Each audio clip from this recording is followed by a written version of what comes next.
Hello mommies, welcome back to Vihana moms diary. இந்த video எடுத்து 10 நாள் ஆயிடுச்சுங்க. பட் அதை எடிட் பண்ணி போஸ்ட் பண்ணுறதுக்கு டைம் இல்லாததுனால லேட்டாக போஸ்ட் பண்ணுறேன். உங்களுக்கே தெரியும், நான் நர்சரியிலேருந்து சில பிளான்ட்ஸ் எல்லாம் வாங்கிட்டு வந்திருந்தேன் அப்படின்ட்டு அதை அப்படியே வச்சுருந்தேங்க. என்ன பண்ணுறதுனே தெரியாமல் இருந்துச்சு. க்ரோ பேக்கும் சில ஃப்ளவர் பாட்ஸும் ஆர்டர் போட்டிருந்தேங்க. அது இப்போ தான் கைக்கு வந்து சேர்ந்துச்சு. ஸோ இப்போ தான் அதை வந்து எல்லாமே ப்ராப்பராக நட்டு வைக்கலாம் அப்படின்ட்டு க்ராஸ் பேக்கில் மண் நிறைய எடுத்து போட்டுட்ருக்கேங்க. எங்கள் வீட்டில் இருக்கிற புதினா செடியில் இந்த மாதிரி பூக்க ஆரம்பிச்சிருச்சு.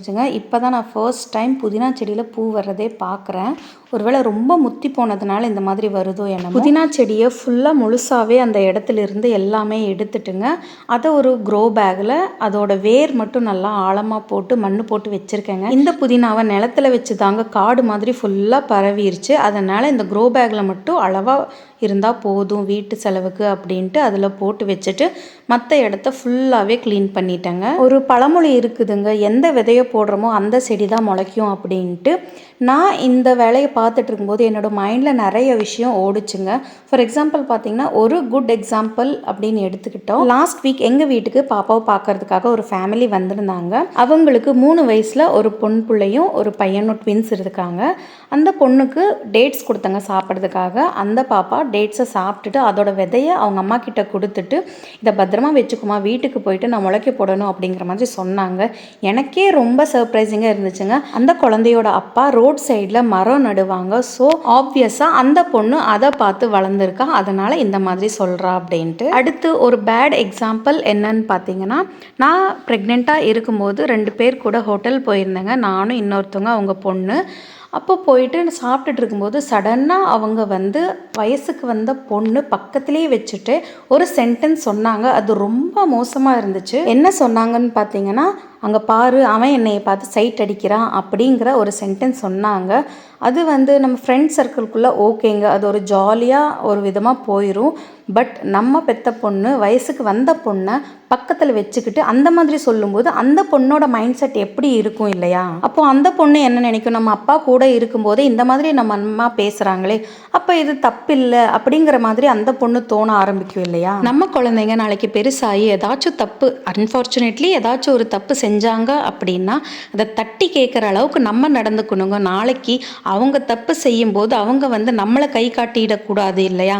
நீ அந்த மாதிரி செஞ்சல, இப்போ என்னை மட்டும் நீ எதுக்கு அப்படி சொல்கிற அப்படிங்கிற மாதிரி கேட்டுறக்கூடாதுங்க.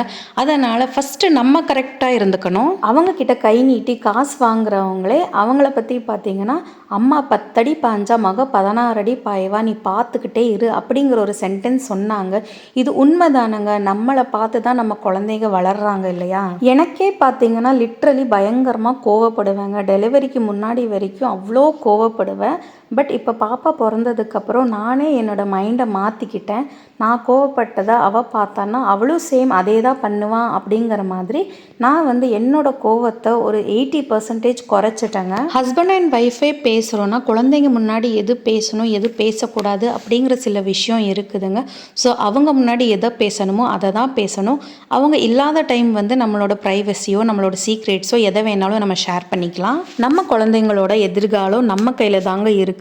அவங்களுக்கு எது நல்லது எது கெட்டதுன்னு நல்லபடியாக சொல்லி கொடுத்து நல்ல விதமாக வளர்க்குறது நம்மளோட ரெஸ்பான்சிபிலிட்டி. முடிஞ்ச அளவுக்கு அவங்க முன்னாடி இந்த மாதிரி விஷயங்களை பேசுறது, அவங்க முன்னாடி பொய் பேசுறது, வீட்டில் இருந்துட்டு இல்லைன்னு சொல்கிறது, இது பார்க்குறது நம்மளுக்கு ரொம்ப சின்ன விஷயமாக தாங்க தெரியும். பட் அவங்களோட மனசில் ரொம்ப ஆழமாக அது பதிஞ்சிரும். அம்மாவே இந்த மாதிரி பொய் சொல்கிறாங்க, நம்ம சொல்லக்கூடாதா அப்படிங்கிற மாதிரி அவங்களோட மைண்ட் சேஞ்ச் ஆகிடும். ஸோ முடிஞ்ச அளவுக்கு நம்ம குழந்தைங்களுக்கு நல்லதாக சொல்லி கொடுத்து நல்ல விதமாக வளர்ப்போங்க. ஃபைனலி எல்லா செடியுமே அந்தந்த இடத்துல நட்டு வச்சுட்டு ரெஃப்ரெஷ் ஆகிட்டேங்க. இனிமேல் தான் நான் போய் சமைக்கிற வேலையே பார்க்கணும். இந்த வீடியோ உங்களுக்கு பிடிச்சிருக்குன்னு நினைக்கிறேங்க. பிடிச்சிருந்தா ஒரு லைக்கை போடுங்க. அப்படியே நம்ம சேனலையும் சப்ஸ்கிரைப் பண்ணிக்கோங்க. அடுத்த ஒரு வீடியோவில் மீட் பண்ணலாம். பாய்.